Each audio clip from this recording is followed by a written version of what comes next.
Buenas tardes a todos. Soy Carlos Rodríguez, secretario de Foramontano Siglo XXI. Antes que nada, quiero agradecerles sinceramente su presencia en esta conferencia organizada por Foramontano Siglo XXI, tanto a quienes nos siguen de forma presencial como a quienes nos siguen a través de la pantalla. Quiero expresar también nuestro agradecimiento al Ateneo, que una vez más nos abre generosamente las puertas de estas magníficas instalaciones y nos brinda su apoyo para hacer posible encuentros como este. Permítame igualmente disculpar la ausencia de nuestro presidente Carlos Fernández Lerga y de nuestro vicepresidente Manuel Ángel Castañeda, quienes por razones personales y sobrevenidas no han podido estar hoy con nosotros, aunque este hubiera sido su deseo. Foramontano Siglo XXI es una asociación fundada en Madrid en 2022 por un grupo de cántabros y amigos de Cantabria que comparten una misma inquietud: constatar cómo desde hace demasiados años Cantabria sufre un deterioro progresivo de su nivel de desarrollo y en la calidad de vida de sus habitantes. Ante esta realidad se decidió dar un paso adelante y crear un espacio independiente y sin ánimo de lucro dedicado al estudio, el análisis y la reflexión de la situación socioeconómica de nuestra región. El nombre de Foramontanos encierra un significado especialmente querido para nosotros.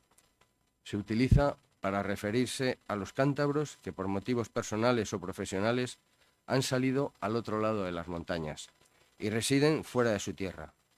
Describe, con efecto, a quienes, viviendo lejos, mantienen un vínculo emocional, cultural y humano con Cantabria. En este sentido, somos un puente entre los cántabros que viven en la región y aquellos que desde fuera seguimos sintiéndonos parte de ella. Con este espíritu, en Foramontano Siglo XXI, desarrollamos diversas líneas de actuación. Organizamos conferencias y mesas de debate que fomentan el diálogo y la reflexión. Publicamos artículos y análisis sobre cuestiones claves para el presente y el futuro de Cantabria. Impulsamos ideas y propuestas orientadas al desarrollo industrial, turístico, económico y tecnológico de la región.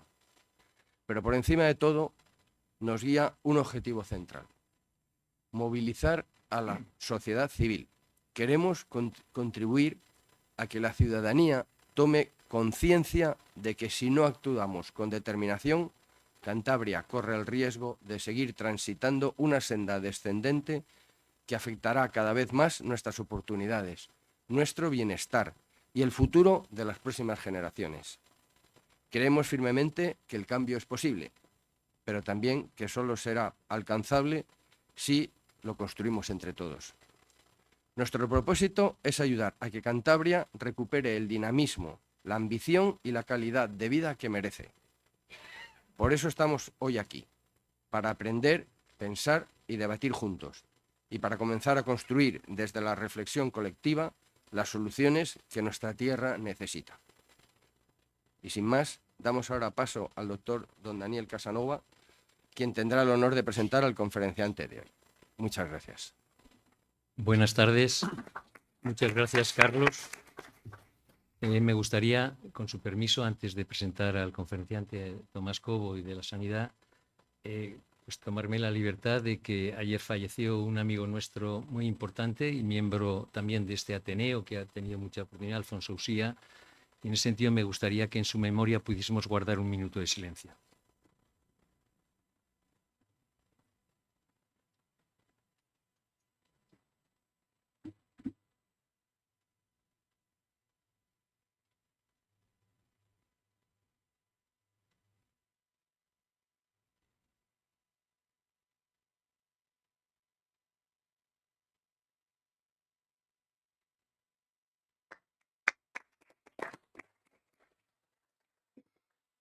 Bueno, buenas tardes de nuevo y bueno, para mí es, señores y señores, gracias por estar aquí hoy viernes y es un honor poder presentar a Tomás Cobo Castro.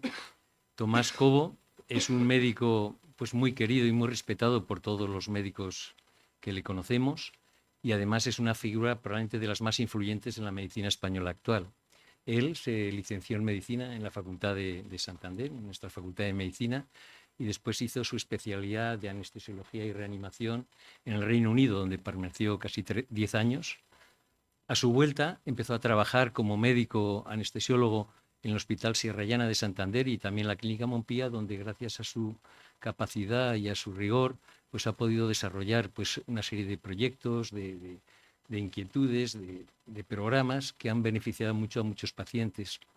Pero además de ser un médico de, como digo yo, de trinchera, donde pasa sus semanas en el quirófano, pues también ha tenido una relevancia institucional muy importante. Fue presidente del Colegio de Médicos de Cantabria, como todos ustedes saben, y de ahí, en este momento, es presidente de la Organización Médica Colegial, la institución de médica más importante que tenemos en España. Y naturalmente su paso por esta institución no podía ser en vano, ya que la ha podido modernizar, ha podido mejorar, sobre todo en temas como es el tema de la ética profesional y la cohesión del colectivo sanitario. Su labor ha sido tan importante y tan querida y tan respetada por tantas personas que a su vez ha sido elegido pues, presidente de la Unión Profesional, que es donde se agrupan los colegios profesionales de otras áreas como es ingenieros, abogados, economistas, etcétera, etcétera. O sea que fíjese la repercusión que eso ha tenido. Además de ello, le ha convertido también un referente internacional, ya que no solamente se ha quedado en España, sino que además en Europa él es vicepresidente de la Unión Europea de Médicos Especialistas, la UEMS, que es la institución más importante que hay en Europa. Agrupa 1.700.000 especialistas.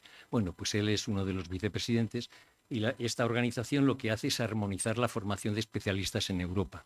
Y es muy importante y gracias a su visión, realmente su visión moderada y también oportuna, y ha permitido pues dar un punto de vista muy importante a estas instituciones, que también le ha llevado a Hispanoamérica, donde él también es vicepresidente de la sociedad una entidad que son las sociedades latinoamericanas, y también tiene mucha influencia intentando trasladar todo lo que hacemos en Europa a nuestros colegas de Hispanoamérica, nuestros hermanos de Hispanoamérica, con lo cual es una posición que me parece que es muy importante y muy meritoria. Pero no solamente se queda en ello, también él tiene su actividad en una cosa que para mí también es muy conocida, pero que yo y muy admirada, que es la actividad humanitaria. Él también ha tenido numerosas campañas quirúrgicas en diversos sitios de África, como es en el Sáhara Occidental, en Tinduf y también en Tanguentá, en Benín. Y por lo tanto, pues yo creo que es una cosa que acomoda muy bien lo que es la personalidad de una persona excepcional como es él. Quienes les conocemos, pues sabemos que el doctor Cobo pues, reúne una combinación de una serie de factores poco frecuentes, que es un sentido institucional, una claridad de pensamiento, una vocación de servicio público y sobre todo una profunda sensibilidad hacia los problemas más importantes que presenta la sanidad española. Pero más que todos esos cargos que él tiene y que les he comentado, para mí probablemente lo más relevante es su capacidad que tiene para escuchar, para hablar, para contar, para unir y para explicar a veces cosas complejas de una manera muy fácil y siempre recordar que cada un acto de la medicina es un acto humano. Y eso me parece que es muy importante cuando se lo hemos escuchado. Tomás tiene ese raro talento que siempre que puede hablar con profundidad, pero con cercanía, que puede hablar de cosas y explicarlas muy fácil, pero con rigor, y por lo tanto me parece que esa cercanía y esa complejidad de esas cosas para hablar le convierte en un ponente de excepción hoy en este Ateneo. Y por lo tanto en el Ateneo, que hoy es la casa de la cultura, de las palabras y del debate ilustrado, tenemos esa oportunidad de conocer sus reflexiones sobre la situación y los retos de la sanidad en España, que es fundamental para todos nosotros. Pero es un tema que no se puede hacer de cualquier manera, requiere lucidez, datos, experiencia y honestidad intelectual. Y por lo tanto, todo esto lo requiere y lo tiene Tomás Cobo Castro. Por lo tanto, muchas gracias y bienvenido, Tomás, al Ateneo.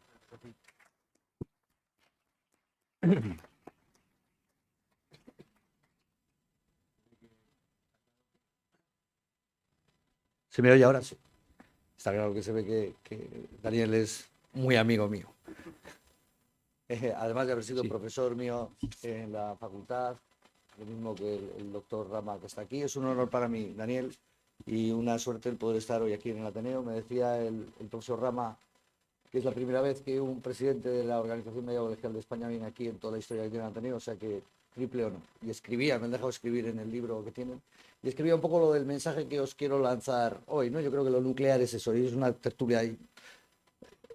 desde la serenidad, desde la tranquilidad, contaros un poco esto de la salud. Pero ahí hay el mensaje nuclear que os quiero decir, es el que, y que he escrito ahí, que es lo que contiene mi presentación. No hay nada, sea esto una creencia política, filosófica o religiosa, que esté por encima de la dignidad del ser humano. La dignidad del ser humano es la absoluta clave y lo que debe de ser en nuestro pensar y en nuestro corazón como hombres y mujeres sociales, pero sobre todo como médicos. Esto es un poco de lo que voy a hablar con el derecho a la salud como un derecho universal. Por poneros en situación, tengo aquí compañeros médicos y amigos, pero otros no lo sois, por poneros en situación un poco de lo que es la organización médica colegial. La organización médica colegial lo que representa es a la profesión médica, en este caso española. Y lo que representa lo nuclear, el ventrículo izquierdo, lo que da fuerza a la organización médica colegial es lo que llamamos el código de deontología médica.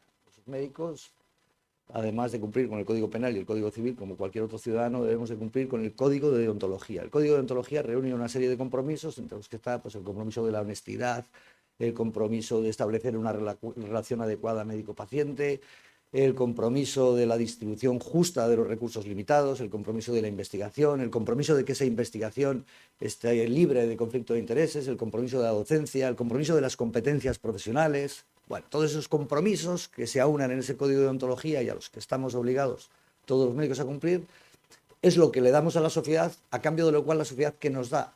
Pues cada uno de los pacientes, lo decía el profesor Casanueva, cada uno de los pacientes que entra a nuestra consulta nos da su confianza ilimitada. Nos dan a sus seres queridos, nos entregan para que con todos esos compromisos y con todo ese conocimiento y con toda esa ilimitada confianza que nos proporcionan, les curemos. Esa es la clave y lo nuclear de lo que es la Organización Médica Colegial de España y lo que representa, exactamente eso. Y vamos a pegar un repaso rápido. Mirad, esto es una reflexión sobre todo, casi todos los derechos universales que tenemos nacen de la Segunda Guerra Mundial. Y nacen de la Segunda Guerra Mundial porque es ahí cuando el ser humano frena y se da cuenta, después de lo que ha visto, hasta dónde puede llegar la maldad del ser humano. Esta es una foto, un clásico de las fotos de la liberación de uno de los campos de concentración. Este fue Dachau, pero fijaros en los 100 días terribles aquellos, que fueron de julio del 44 a octubre del 44, contra los campos de concentración estaban al máximo de producción de asesinatos, que eran Auschwitz, Auschwitz-Birkenau, Dachau y Dresden. Mataban a 25.000 seres humanos al día, con plena eficiencia.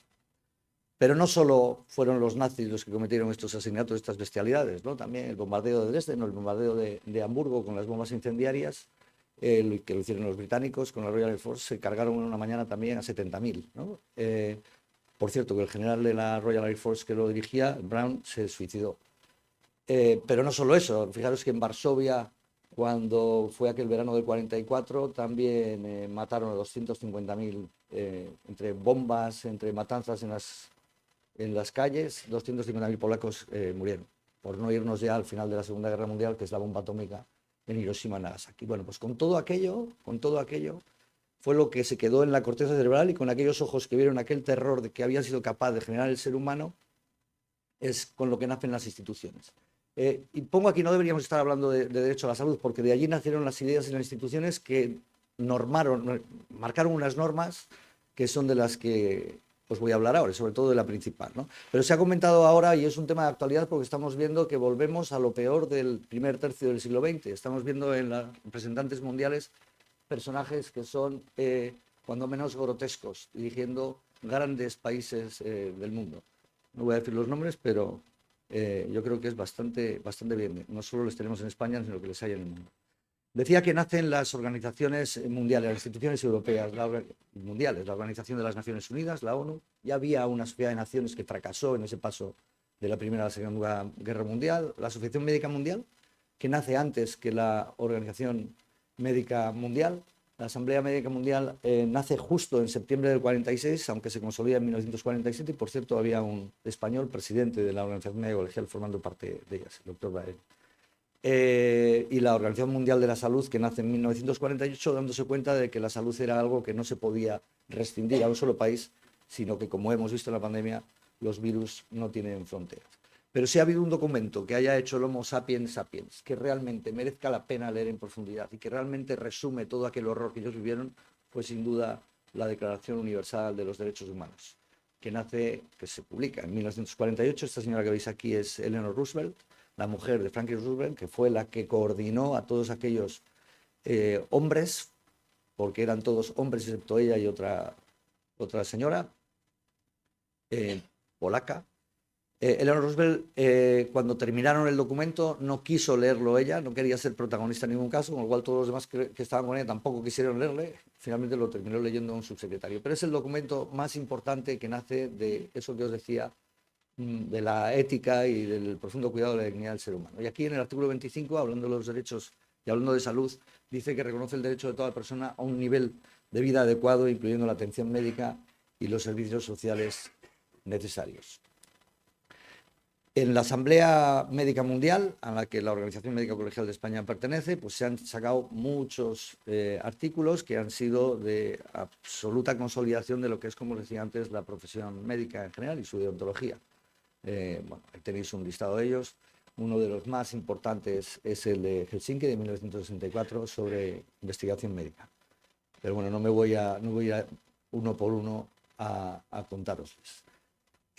La reflexión de hoy sobre lo que quería contaros es sobre la economía, la política, la asistencia sanitaria y la filosofía, sobre la necesidad, y lo remarco ahí, absoluta de contar con referentes éticos, morales y legales que aunen nuestra condición de seres humanos.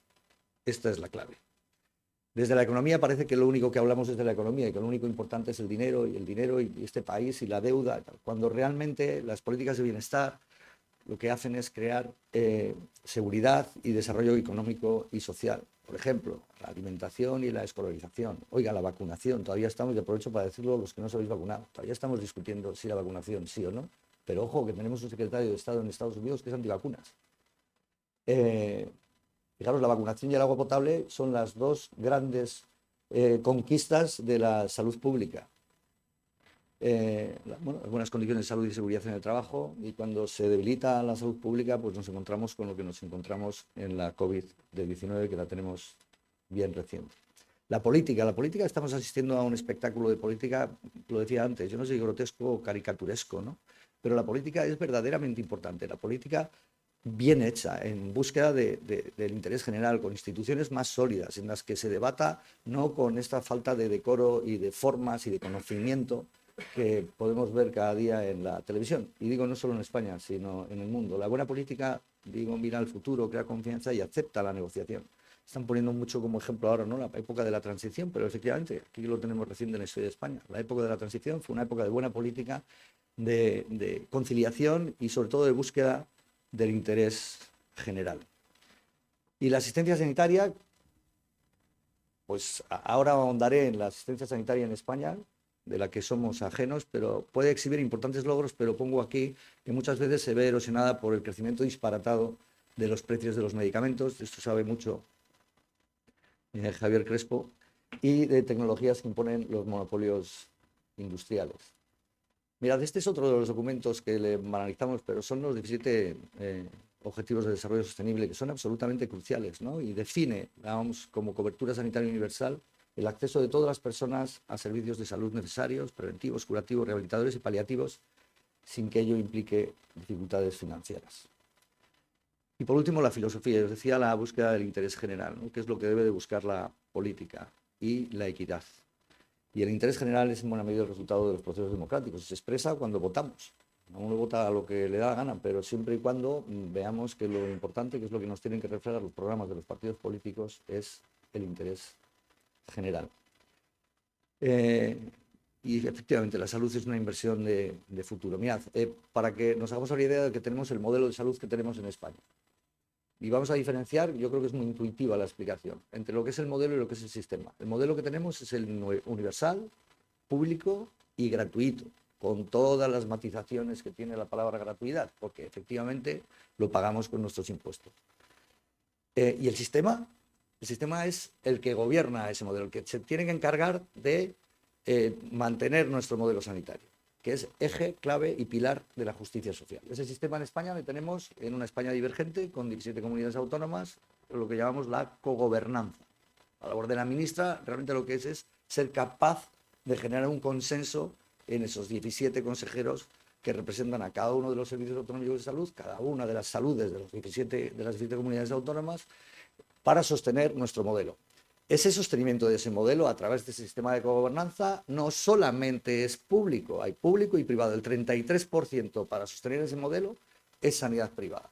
Entonces, uno, proteger nuestro modelo y favorecer a que ese sistema divergente, y ahora pues con esta feria política que tenemos, cada vez más difícil de generar un consenso, pero son ellos ese modelo de cogobernanza el que tiene que sostener, como digo, el modelo. Nuestro modelo es el mejor del mundo. El mejor del mundo.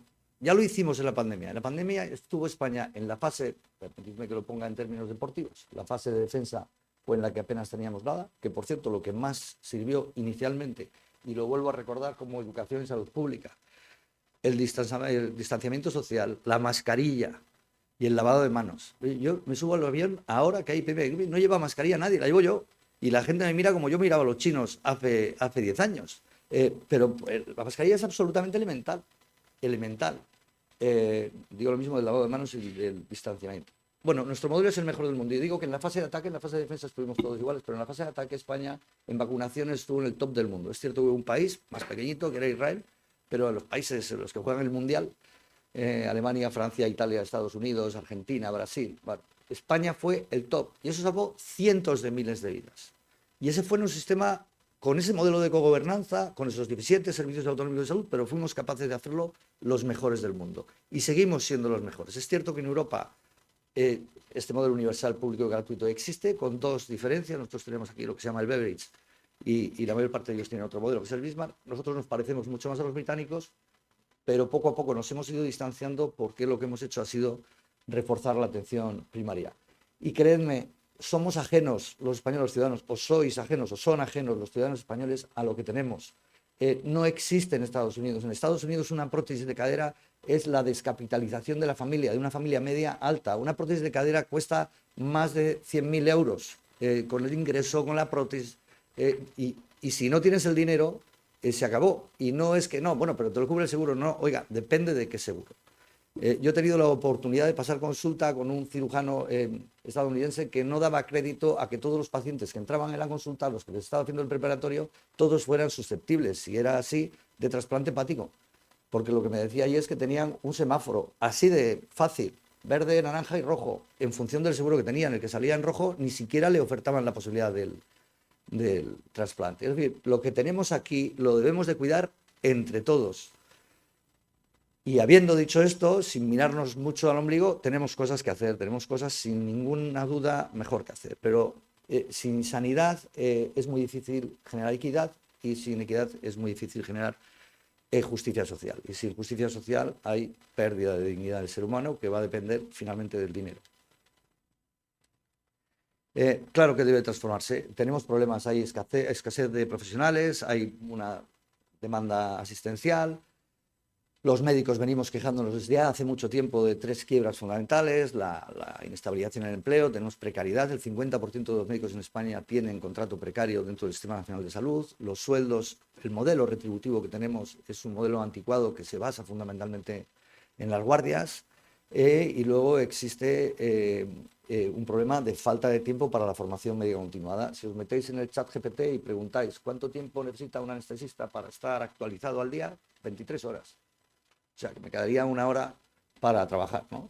Es imposible, tenemos 5 días al año en formación media continuada. Esas 3 quiebras, precariedad, modelo retributivo y tiempo para formación médica continuada. Esto lo puedo añadir un poco ahora con el aumento de las agresiones a los médicos, esta sobrecarga asistencial, en fin. ¿Cuáles serían las claves del nuevo modelo? Pues 3 cosas, y las pongo ahí en negrita.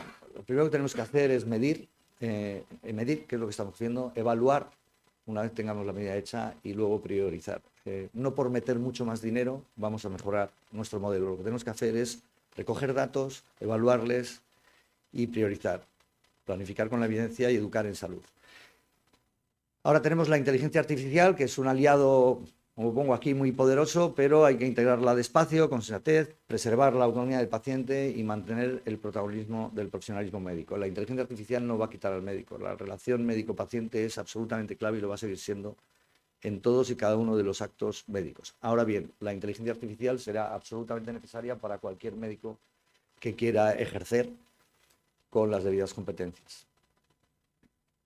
Pongo esto que es de hace unos meses nada más, hasta dónde estamos llegando con el tema de la inteligencia artificial neogenerativa, que le llaman, ¿no? Y esto es un ejemplo que hicieron con un paciente que entra a la resonancia magnética y le ponen imágenes de caballos, hace una resonancia craneal y se la dan a la inteligencia artificial, y la inteligencia artificial no saca el caballo tal y como le tenían en las fotos, pero sí saca el dibujo de un caballo. Es decir, que estamos llegando con la inteligencia artificial a que se introduzca en nuestros pensamientos. Esto es de hace unos meses. Así que, ¿quién no puede decir que dentro de unos años, en Nochebuena, el cuñado esté con el móvil leyéndote el pensamiento? Mirad, y hablando de la relación médico-paciente, esta diapositiva me parece así como muy infantil y muy simple, pero lo explica muy bien, es muy intuitiva.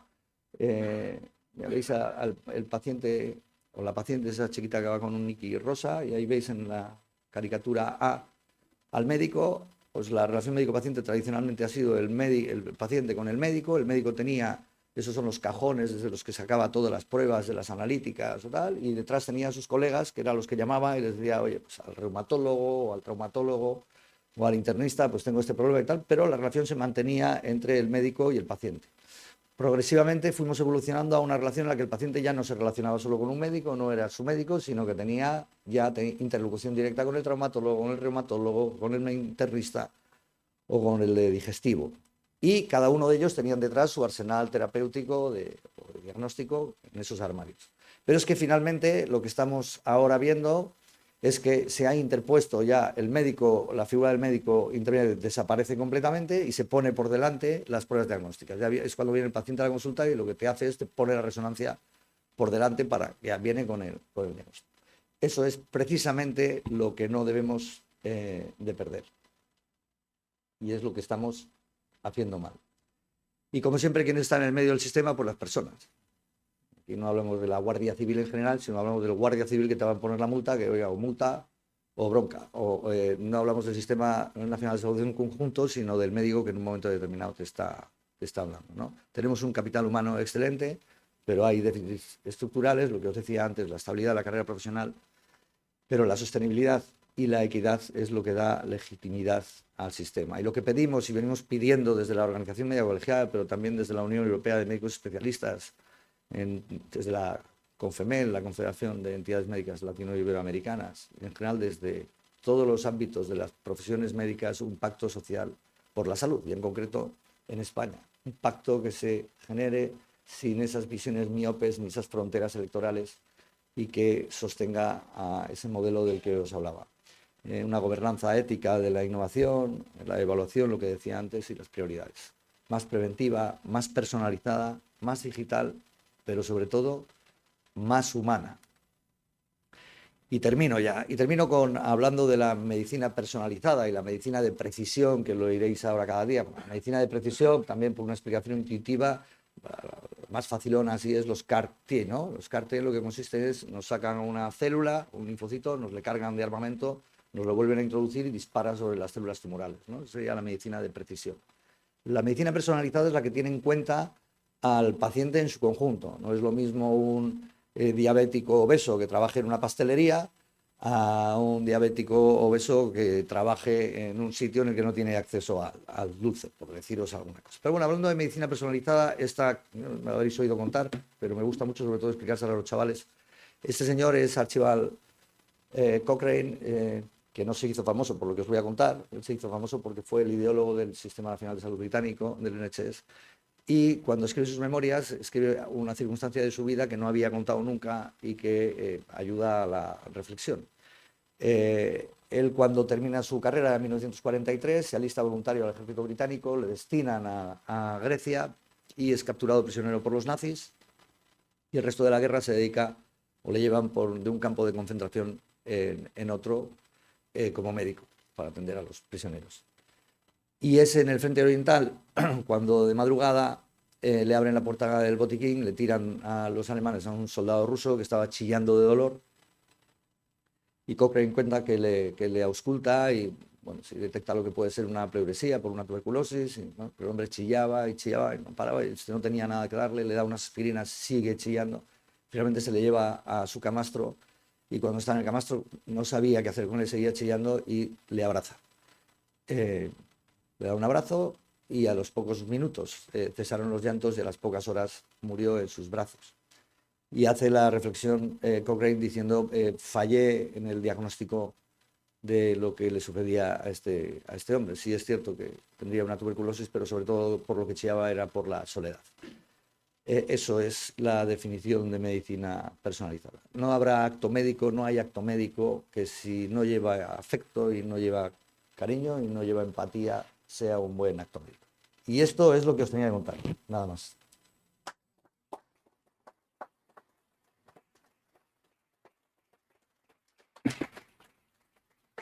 Oye, me quedo abierto, si me queréis hacer alguna pregunta, encantado.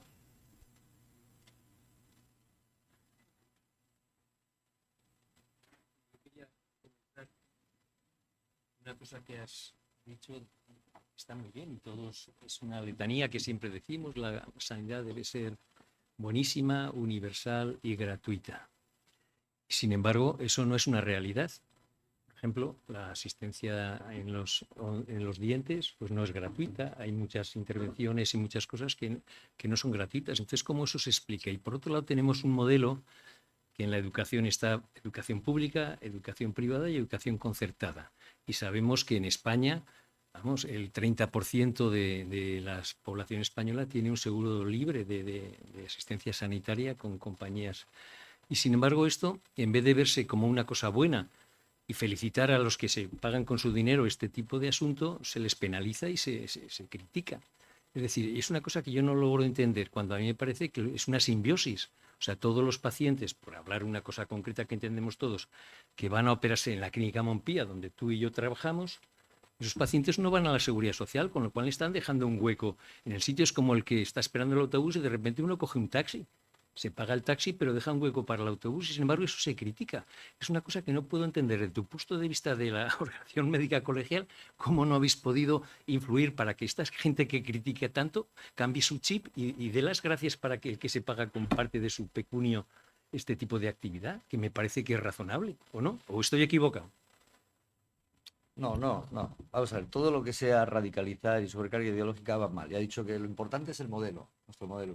Nuestro modelo se sostiene por la sanidad pública y en parte por la sanidad privada. Pero también corremos el riesgo de que en un momento determinado haya una deriva de gente que tenga poder adquisitivo suficiente y vaya trasladándose poquito a poquito hacia el entorno de la privada y nos quedemos con una sanidad pública pobre para pobres. Esto es lo que tenemos que proteger. Y ya lo hacemos, pero tú das el clavo en alguna cosa. Por ejemplo, no solamente la odontología, que efectivamente está en la privada pura y dura, con un pequeño tanto de pública, que también descapitaliza a la gente, sino, por ejemplo, la atención sociosanitaria en el plano psiquiátrico, ¿no? Psiquiatría ha estado, las instituciones psiquiátricas han estado siempre fuera de salud mental, han estado fuera del Sistema Nacional de Salud, han estado concertadas y sí contribuyen a sostener el modelo público. Todo en su medida. Lo que hay que hacer es sostener el modelo. Y sí, el 33% del sostenimiento del modelo depende de la sanidad privada.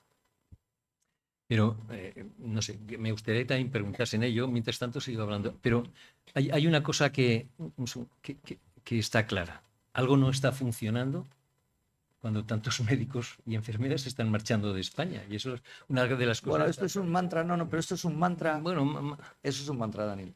¿sí? Es un mantra. No se van tan... No, porque eso lo hacemos desde la Organización Médica Colegial. Este año se han ido, si es que se han ido, 240. Y esta es la realidad, pura y dura con los datos. Para irse fuera tienen que rellenar, tienen que solicitar un certificado de idoneidad. Y los certificados de idoneidad van a 1000 y pico, pero no son 1000 y pico personas, sino que alguno de ellos puede pedir 3 o 4 para ir a 3 o 4 sitios y finalmente no irse a ninguno. No hay tanta fuga. Lo que sí hay fuga es al entorno de mejores condiciones laborales. Y las mejores condiciones laborales las están ofreciendo ahora en otros entornos, que son los grandes grupos hospitalarios o grandes aseguradoras. ¿Cuáles son las tres quiebras que tenemos? Las que hablábamos. El modelo retributivo en la sanidad pública, que se basa fundamentalmente en los complementos, que son las guardias, la falta de estabilidad profesional, el 50% con un contrato precario. Es muy difícil una especialidad tan bonita como medicina familiar y comunitaria. Oiga, si tengo un contrato de 3 días, yo no puedo conocer ni a la familia ni a la comunidad. Y por último, la falta de tiempo de formación media continuada. Claro, en una etapa biológica de tu vida que es en la que generas una familia. Cuando terminas la carrera y la especialidad estás con 28 o 29 años. De tal forma que ahí, claro, a un chaval de 30 años le ofrecen, oye, vas a tener ese trabajo estable. Además, vas a tener un mes al año para formación. Y además te voy a pagar un sueldo tanto al mes. Sin guardias, claro, pues se van. Eso es lo que tiene que hacer la sanidad pública en las diferentes competencias de los 17 servicios autonómicos de salud, que por cierto compiten entre ellos para robarse médicos el uno al otro, ¿no? Eso es lo que tenemos que mejorar. Eso es lo que le hemos explicado a la ministra, a Mónica García, y eso es lo que ella no tiene capacidad para poner en el Estatuto Marco, porque es un sistema divergente. Lo que sí tiene capacidad es, o debería de tenerla, o debería intentarlo, para generar el consenso en ese entorno de cogobernanza. En tanto en cuanto no mejoremos la precariedad, el modelo retributivo y el tiempo de formación médica continuada, en tanto en cuanto no mejoremos eso, está el sostenimiento del sistema, está del modelo, vaya, está en riesgo. Vamos a morir de éxito. A ver. Bueno, es tan interesante lo que estamos oyendo que casi me parece un pecado intervenir, pero voy a agradecer todo lo que hasta ahora he oído. Y yo voy a hablar un poco contestando a lo que decía, el problema de que por qué se discrimina a quien aporta y colabora para que la estructura general vaya mejor, porque si dejo hueco, pues debiera de ir mejor. Es un problema social. Hace pocos días en Suiza ha habido en Suiza lo votan todos los ciudadanos, y han votado porque había una propuesta de subir a un 50% los impuestos a las fortunas cuando hubiera una herencia. La población ha dicho que no, que cada uno es propiedad de los suyos. Esto en España es muy complicado. Por eso tenemos grandes problemas. Ya, no, me parece bien este asunto, pero yo, por ejemplo, a veces pensaba en voz alta cuando hablaba con amigos, como el doctor Crespo, que está ahí sentado, y decíamos, ¿por qué la gente no puede desgravar de Hacienda parte de lo que paga en su seguro privado, que está beneficiando al sistema? ¿Por qué no? Sería una situación pues muy favorable. Ya, pero ¿por qué no, por qué lo quitan? ¿Y por qué no lo dejan permitir? Porque en definitiva, al final yo estoy de acuerdo que el sistema, o sea, nosotros somos trabajadores del sistema, llevamos estado más años que el tostado, yo he estado pues 52 años, hace que soy médico y sigo trabajando.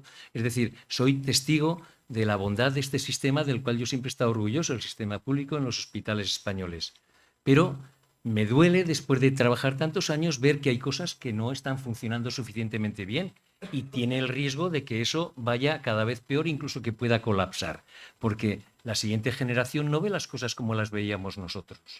O sea, una de las cosas, y con perdón si aquí en alguien dermatólogo, pero a mí siempre me queda un poco, me asusta cuando de repente los mejores números del MIR quieren ser dermatólogos o cirujanos plásticos. ¿Y eso qué significa? Pues que especialidades duras como son las nuestras, la mía es la cirugía, y bueno, ya no digo los trasplantes, que alguien se quiera meter en eso, hoy día es que para ponerle una medalla, porque no está ocurriendo, y eso es porque el sistema no lo hace atractivo, porque no funciona. Y yo, pensando en mí, ya no solamente como médico, sino como posible enfermo, me preocupa mucho esta situación. Entonces yo creo que los listos, que sois vosotros, porque si yo estuviese con la ministra se lo dirían claramente, pero tú que eres muy listo y que puedes hablar con la ministra, les tenéis que explicar este asunto. Es verdad. No, pero ahí tenemos un problema, y no solo lo tenemos en España, lo tenemos en Europa, que es el siguiente. Efectivamente, las nuevas generaciones no son iguales, pero los chavales que vienen y chavalas que vienen a estudiar medicina son los mejores del bachiller.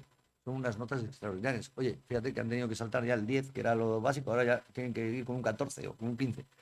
Estos chavales son chavales muy estudiosos que luego se sumergen en una carrera que también requiere muchas horas de estudio y salen a una profesión que precisamente lo que hace es lo contrario. La profesión nuestra es una profesión muy abierta en la que la empatía que decía antes es fundamental. Nos encontramos con chavales, fíjate, en un estudio reciente, el Ikerburn que han presentado, decían que el 50% tenían síntomas de burnout.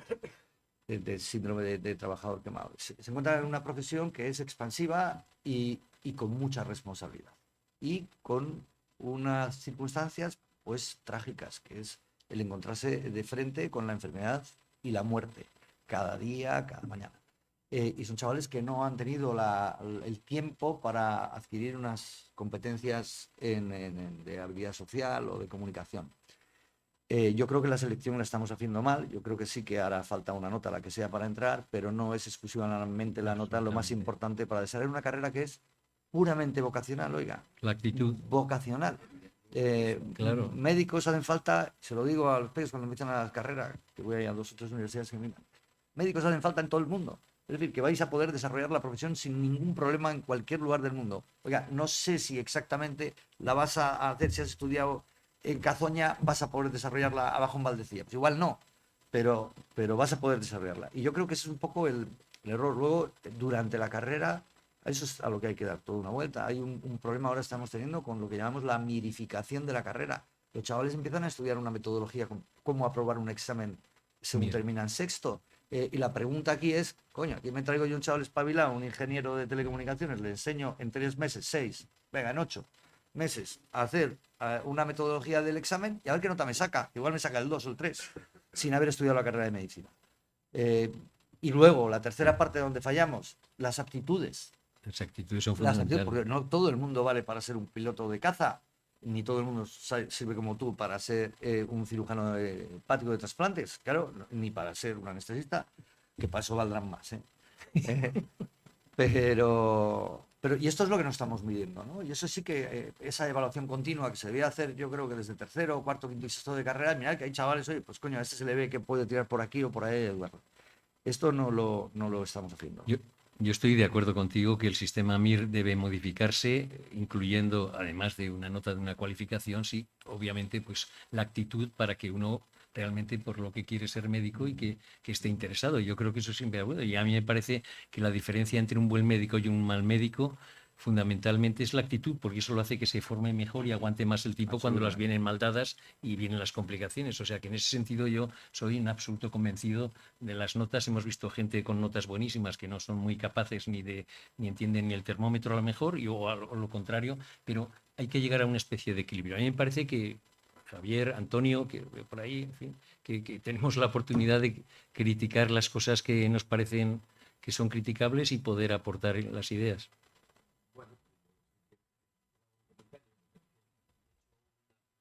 De la medicina, yo creo que el estudio de la medicina en España, yo soy profesor de medicina también, el estudio de la medicina en España se divide en dos grandes bloques. De primero a tercero no se estudia medicina, que es donde los estudiantes estudian, y a partir de cuarto que se estudia medicina, no estudian medicina porque estudian Palmir. Entonces este es un problema gravísimo que sabemos todos los profesores desde hace mucho tiempo, y desde hace años los estudiantes de medicina no estudian medicina. Están en las clases de primero a tercero, a partir de cuarto desaparecen de las clases porque ya estudian medicina, porque solo quieren aprobar el grupo. Y esto, la culpa la tenemos nosotros, evidentemente. Los responsables somos nosotros, que somos los profesores de medicina, que no nos atrevemos a cambiar el grado, porque no nos atrevemos a cambiar el grado, ni aquí ni en ningún sitio, porque cada uno se adecúa a su estatus. Yo voy a hacer un comentario. Yo formé parte del grupo de profesores que diseñó el grado de biomedicina. El grado de biomedicina, en realidad, la parte muy importante, igual me pegan si me oye, pero una parte muy importante de las discusiones no fueron qué es lo que tienen que estudiar los alumnos. No. Es qué profesores tenemos para que encajen bien. Y esto es una realidad. Y muchas veces nosotros tendemos a echar el balón fuera, pero en realidad los responsables somos nosotros, porque los programas educativos les hacemos nosotros. Esto es así. Y el problema es que no nos atrevemos a cambiarles. Y hay que cambiarles profundamente. Estoy totalmente de acuerdo que tener un 14 no es una garantía de éxito en medicina. Hombre, es más fácil que un chaval con un 14 tenga éxito que alguien con un 7, pero no es una garantía de éxito. Estoy totalmente de acuerdo. Y después yo quería introducir ya un comentario, si me decís. ¿Cuál es uno de los problemas del sistema o del modelo? No del modelo, del sistema. El sistema. Del sistema. Pues yo creo que uno de los principales problemas, hay tres problemas en mi opinión. Los que tú has dicho estoy totalmente de acuerdo, pero hay tres más. Uno es la absoluta falta de transparencia, la absoluta falta de datos y el que estamos regidos por aficionados. Y esto no puede ser. Es decir, y estos son hechos evidentes. Tú eres profesional, Daniel es profesional, pero de vez en cuando, no voy a nombrar a ninguna persona, de vez en cuando nos dirigen personas que son aficionados. Aficionados, realmente aficionados, lo hacen de afición, porque no saben nada. Entonces lo hacen de afición. Y esto es una cosa muy notable y son tres déficits que tienen muy importantes en el sistema. Transparencia, datos, para tener resultados de verdad basados en datos y estar regidos por profesionales, de verdad. Yo, Perdóname, nada. El problema que tienen los aficionados es que como consecuencia de su falta de conocimiento son muy osados. Y esto es un problema que llevamos años y años. Y luego que es exactamente lo mismo que dices tú, ¿no? Que lo he dicho yo, medir, evaluar y priorizar. Y hasta que no tengamos transparencia en las mediciones de lo que hacemos, es muy difícil mejorar.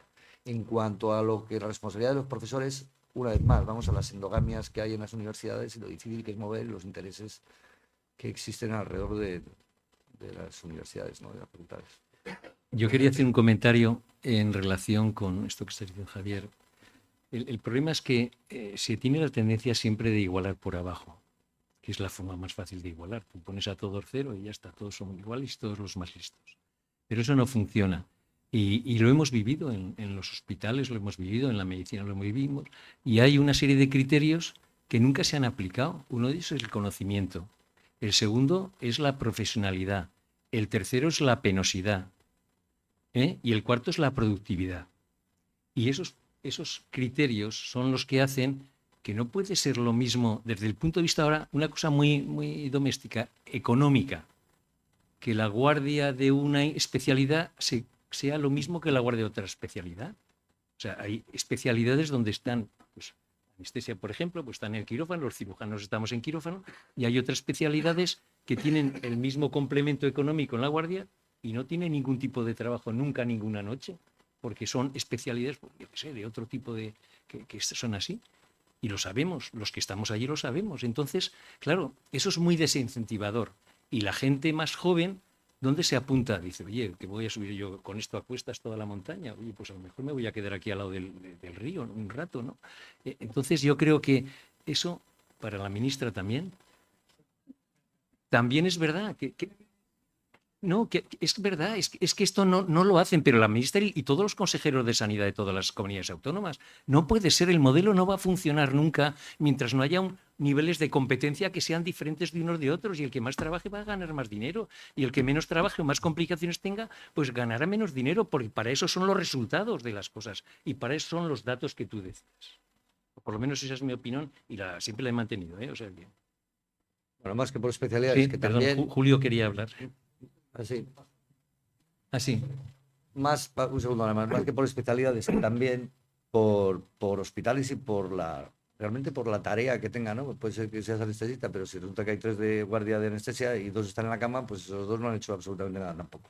Y ahí es donde viene el tema de la productividad, de la medida de lo que se hace, quién lo hace y cómo y cuándo. Vamos a ver, eso de médicos de familia y comunitarios no tiene ningún sentido. Dice la ciencia que hasta los 30 años es uno adolescente y llega a los 30 años el máximo desarrollo y empieza la vejez. Entonces, la atención primaria son 2 especialidades. Por una parte, pediatras hasta los 30 años y geriatras hasta pasados los 30 años. El Consejo de Médicos trabaja en la especialidad de geriatría, que yo la veo, porque yo soy gerontólogo, y la veo muy baja. ¿Qué hacen ustedes en esa especialidad? No, pero nosotros, la Organización Médica Colegial, lo que tiene es, bueno, eso es la Dirección General de Ordenación, eso es el Ministerio, los que hacen las especialidades. Medicina familiar comunitaria es una especialidad que nació hace ya muchísimos años y que es la que está ahí, y geriatría es otra especialidad que está ahí también. Eso no compete a la Organización Médica Colegial, eso compete o bien a FACME, que es la Federación de Asociaciones Científico-Médicas, o a la Dirección General de Ordenación Sanitaria, que depende directamente del Ministerio. Son 2 especialidades que ahí están y que cada uno las desarrolla con un mapa de conocimientos y competencias que establece la sociedad científica que corresponda. En el caso de medicina familiar y comunitaria hay 3 sociedades científicas, una que es la sociedad española, la SEMFIC, otra es la SEMERGEN y otra que es SEMS. Y luego hay una sociedad española de geriatría, pero no, la organización médica colegial no hace más que apoyar, ayudar, promover, divulgar formación en ese entorno de esas 2 especialidades. Ahora bien, la definición que hace usted ya en que hasta los 30 años necesitamos un pediatra, pues sí, estoy completamente de acuerdo, sobre todo determinados o determinadas. Y a partir de los 30 geriatras, pues también determinados y determinadas, ¿no? Doctor Rama. Sí, yo quería el regreso a Cantabria, quiero hablar de aquí. Yo quería partir, pero eso merecería un foro especial. Ya que hablabais de formación, el poder conseguir un buen vehículo, una buena sintonía, una buena manera de funcionar entre la universidad y el hospital.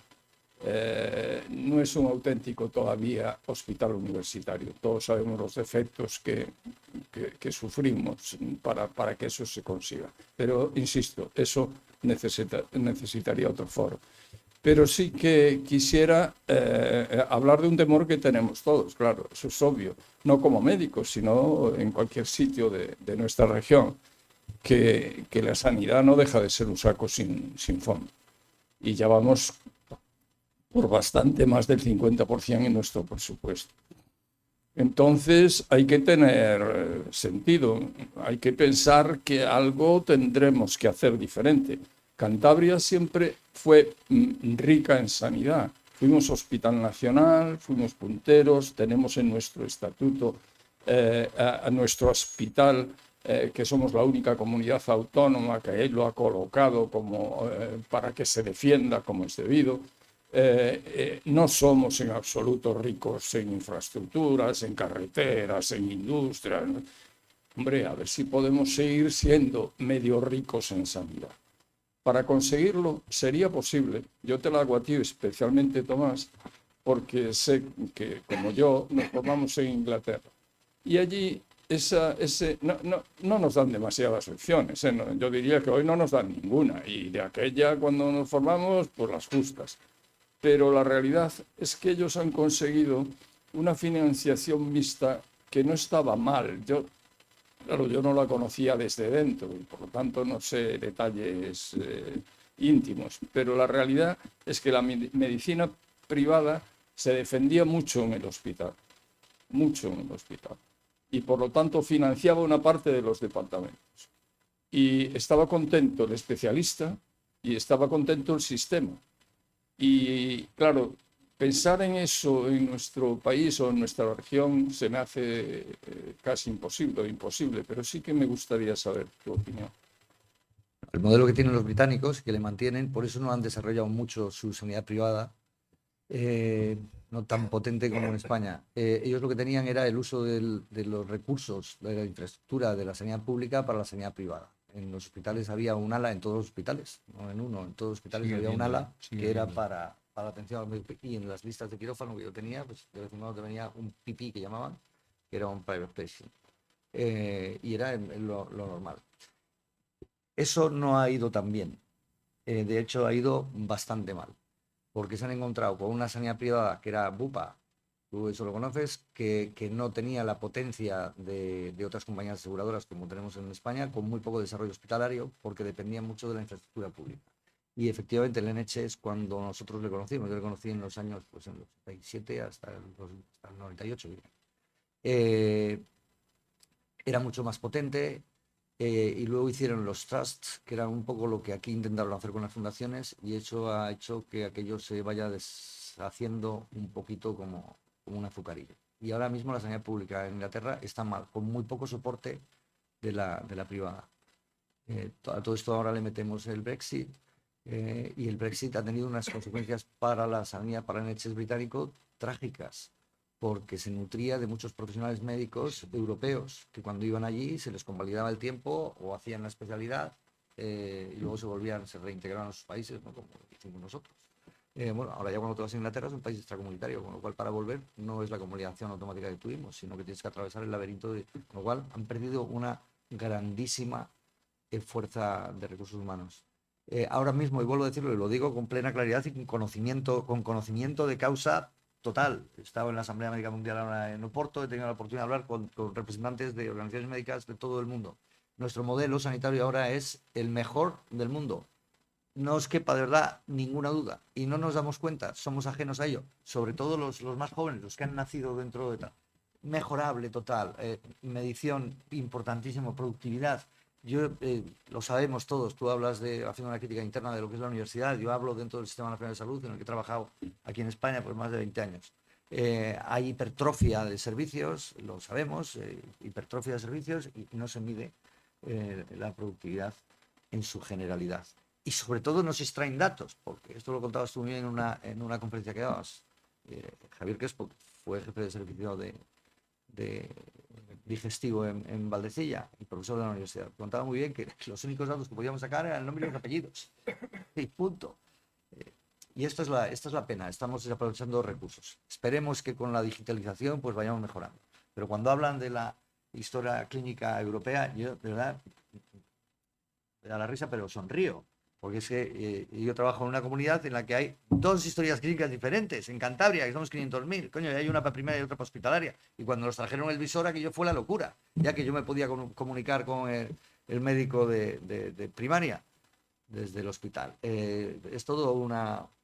Vamos por la casa por el tejado. Es lo mismo que la tarjeta sanitaria.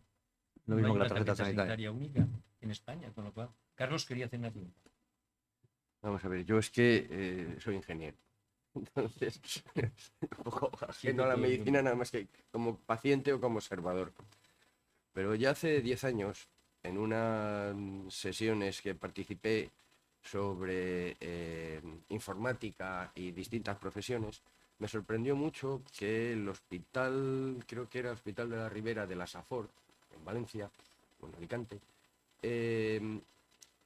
tenía montado un sistema de atención primaria, dijéramos, al paciente telefónica. El paciente le llamaba, le decía al teléfono los síntomas que tenía y ya el sistema le iba ordenando y le iba colocando y le iba diciendo, pues usted está en una emergencia, haga no sé qué, y mientras tanto el médico va o lo que sea y tal, ya iba tomando respuestas. Eso era antes de que existiera la inteligencia artificial.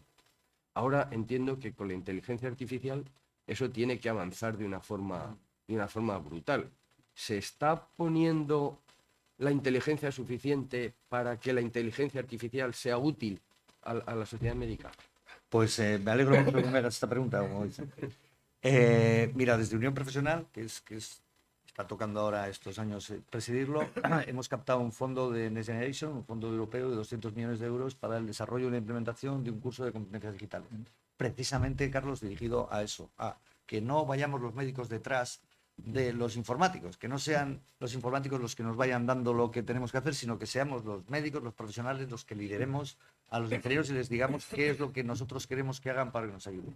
El que piense que en los próximos meses, no te voy a decir ni años, va a poder trabajar sin el Copilot o sin la IA o sin lo que tú esta mañana has utilizado en la reunión que hemos tenido, que te hace ya el orden del día de la reunión. El que no haga eso no es que no va a poder continuar. Es decir, va a quedar, no va a ser una alternativa que tenga uno a poder hacerlo, no, es que hay que hacerlo.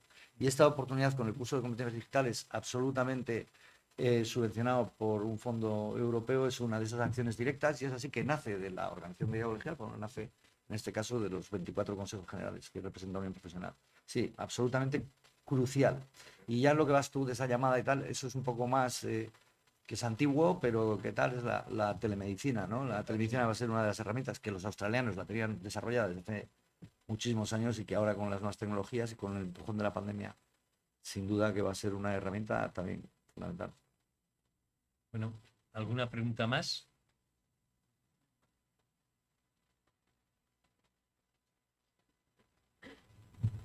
Bueno, muchas gracias al ponente. Muchas gracias a la mesa. Hablo también, no como ingeniero, sino como maestro, desde fuera. Yo reconozco que en todas las profesiones, en todos los ámbitos de trabajo, hay las dificultades propias de la profesión, dificultades propias de salarios, en fin, todo lo que hay. Voy al principio de la charla, que es el título, ¿no? Decía, derecho a la salud, un derecho universal. En España, yo estoy con Tomás, con que tenemos una sanidad estupenda, fantástica. Yo soy usuario en este momento más de lo que desearía y debo de reconocer que en todas partes que voy en los servicios tengo muy buen recibimiento, muy buena atención, en fin, bien, perfectamente. Pero tenemos un problema, que es que tenemos primero que definir y aceptar esto que ponía Tomás en el título, de un derecho universal. Vamos a ver de la universalidad. No sé, ¿se oye, no? Sí, oye, sí. Que no, me oigo poco. Universalidad en España. La sociedad española nos tenemos que poner de acuerdo en que, y esto lo tenemos que exigir a todos los votantes de partidos, somos votantes de algún partido, exigir a todos los partidos que se pongan de acuerdo en que la sanidad, educación, tiene que ser algo fuera del ámbito de la lucha política permanente. Esto no quita con que haya diferentes perspectivas de lo que debe ser la sanidad, lo que debe ser la educación, etc. Tenemos que exigirlo, pero exigirlo a cada uno desde el ámbito donde él vota o no vota o lo que sea. Diremos, exigir a todos que se sienten, que hablen, que se pongan de acuerdo para llegar a este deseo que es el derecho a la salud, un derecho universal, por lo menos en España, que lo consigamos. Mientras no consigamos eso, está la cosa muy complicada. La situación política la conocemos. Hay una dificultad de entendimiento total y absoluto entre las fuerzas mayores que hay en España. Y después, bueno, las que minoritarias pues también tienen su papel ahí. Tenemos que conseguir un acuerdo, aceptar que el derecho a la salud es un derecho universal y por egoísmo personal, a mí me interesa que mi vecino esté saludable, que mi compañero de trabajo esté saludable, y eso tenemos que convencer parte de la población que piensa que hay gente que nos está quitando derechos a la salud porque vienen de fuera, porque no sé. Todo este rollo patatero, a eso nos tenemos que poner de acuerdo, definir cuál son el ámbito de trabajo en este campo, salud y sanidad mínimo, y a ver si entre todos conseguimos que se pongan de acuerdo las fuerzas políticas, se sienten y definan unos criterios de trabajo. Perdón por ver. Muy bien, muchas gracias. ¿Alguna pregunta más? Perdón.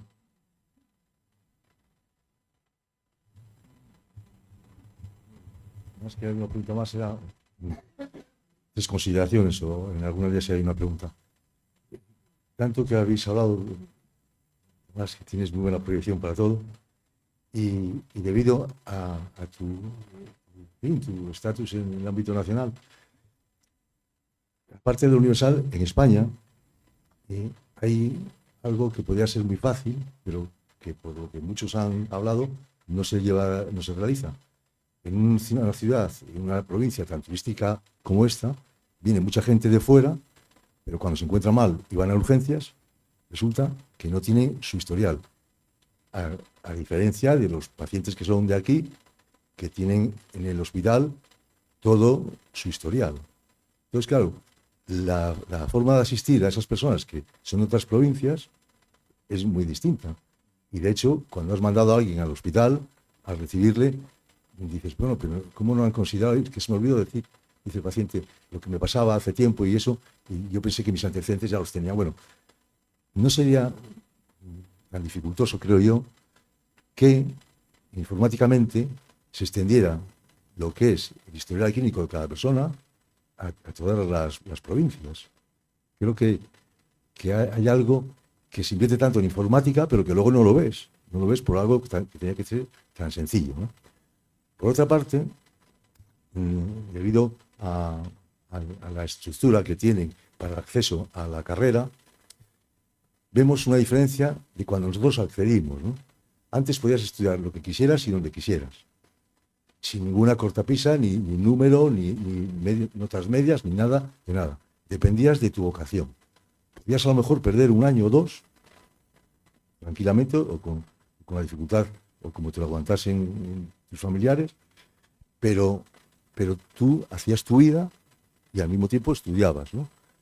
¿Por qué tiene que ser lo que unos chavales tengan a los 17 años la capacidad de hacer en esos 2 años de bachiller la nota que saquen, lo que les va a llevar a poder hacer o no hacer una carrera en la que exigen un número tan grande, tan alto, a priori? No, porque no quiere decir que haya mucha gente que no saque ese número y que con su vocación superaría a otros muy fácilmente a lo largo del ejercicio, y el estudio podría ser también. Porque se reciben muchas quejas de pacientes que se instalan delante del médico en las consultas y que creen que no son atendidos, que están mirando al ordenador, que están mirando a otras cosas, siguen protocolos, que esos protocolos a veces no se asignan bien a cada paciente, que debe ser distinto. Una cosa es el protocolo general y otra cosa es lo que falta, una comunicación, en muchos casos, con el paciente. Y las vocaciones en este sentido creo que tienen una importancia muy grande. Entonces, creo que desde el punto de vista de la proyección nacional que puedas tener tú, quizá puedas interceder un poco a que bajen esos números y que se consideren otros factores para que la gente, los chavales, accedan a esta carrera, que es tan especial. Eso por otra parte. Y luego hay algo que también nos atañe un poco a todos. Los hospitales más modernos casi pueden ser como la antigua Casa de Salud Valdecilla. Pabellones independientes, intercomunicados por pasillos y por sótanos. ¿Qué ocurre?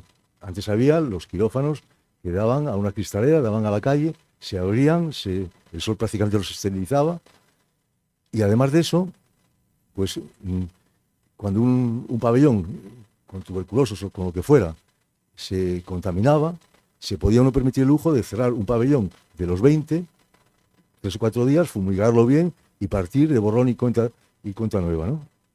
Cuando han empezado los hospitales verticales, en parte proporcionados por aquellas películas americanas de aquellos tiempos, sumamente verticales, que dependían de un sistema de aire acondicionado vertical, que en cuanto a algo invadía ese sistema, ya puede ser una rata, puede ser lo que sea, una infección muy difícil de controlar en el hospital, porque estaba intercomunicado todo con el aire. Y de hecho, se trata hoy en día, desde hace años, de que una persona permanezca a lo más mínimo, porque si le van a operar de un dedo, puede salir con una neumonía. En este sentido, el trazado de los hospitales creo que debía recuperar la parte buena de los antiguos hospitales, como era la Casa de Salud Valdecilla. A ver, a lo primero ya lo hemos dicho así a bola pluma. La historia clínica compartida, hablábamos de lo que sucede en Cantabria con la historia de primaria y la historia de hospitalaria, ¿no? Ojalá tuviéramos la misma historia, la tarjeta sanitaria que decía el profesor Casanueva y la historia digital europea, ¿no?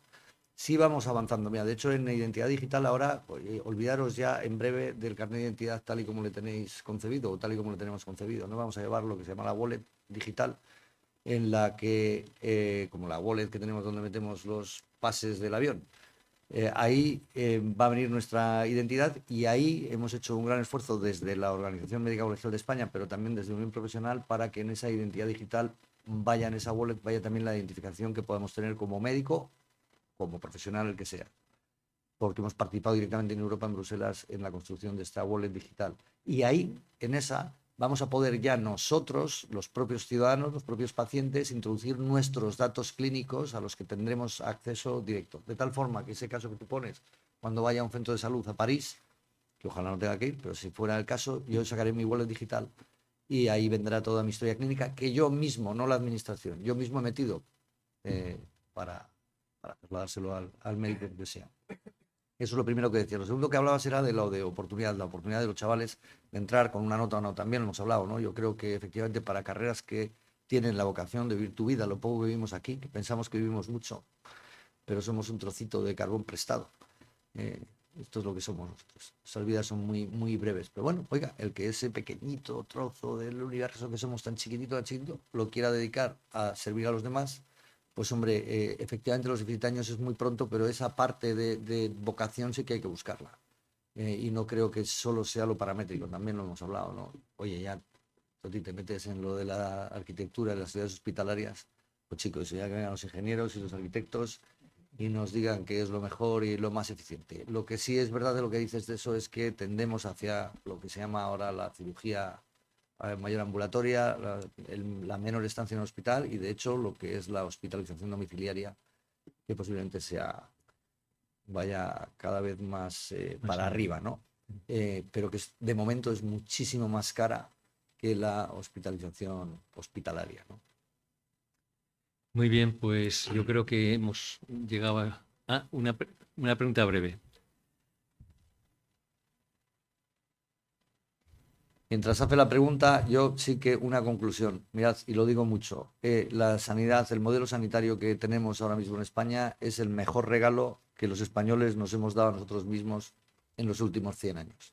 El mejor. El mejor. Y cuando me dicen, no, oiga, la democracia, la democracia está muy bien, fenomenal, pero con la democracia yo me muero si no me atienden. El mejor regalo que tenemos, que nos hemos dado en los últimos 100 años, no es quepa duda nuestro modelo sanitario. Última pregunta. Vale, muchas gracias, Daniel. Carlos, muchísimas gracias, don Tomás, por la excelente presentación. La verdad es que es un placer escucharle. Y sobre todo con datos tan positivos, ¿no? O sea, nos quedamos con que que tenemos una sanidad espectacular. Y una cuestión muy breve, y aquí ya hablo como padre de familia y como total desconocedor del ecosistema sanitario español, ¿no? De los datos que daba, y dentro de, no sé si pertenece, si desde la organización médica colegial les afecta, pero como daba datos de 25.000 muertos aquí, 50.000 aquí. Yo hay un dato, como digo, ahí repito, ¿no? Como padre de 3 hijos, que es el tema de más de 100.000 abortos al año en España, ¿no? Y entonces ahí, de cara a los médicos, entiendo que hay un código deontológico. Yo no me voy a meter en la profesión para nada, simplemente planteo la cuestión porque a mí es un tema que además salía en alguno de los informes que ponía ahí y que me llega. Es decir, si dentro de esos 100.000 abortos hay un código deontológico, si los médicos no quieren hacerlo, y que entiendo que defiendan la vida desde la concepción, como lo entiendo yo, desde la concepción, y que ves cómo han ido evolucionando tus hijos dentro del vientre de la madre y demás, digo, esos 100.000 abortos, si el médico no quiere hacerlo, no se harían. No sé ahí cuál es la posición, porque ahora estoy escuchando también en alguna comunidad autónoma, o en todas, que si se quiere obligar a los médicos a decir quién hace abortos, quién no hace abortos, y exactamente lo mismo entre el tema de eutanasia, cuidados paliativos, ¿no?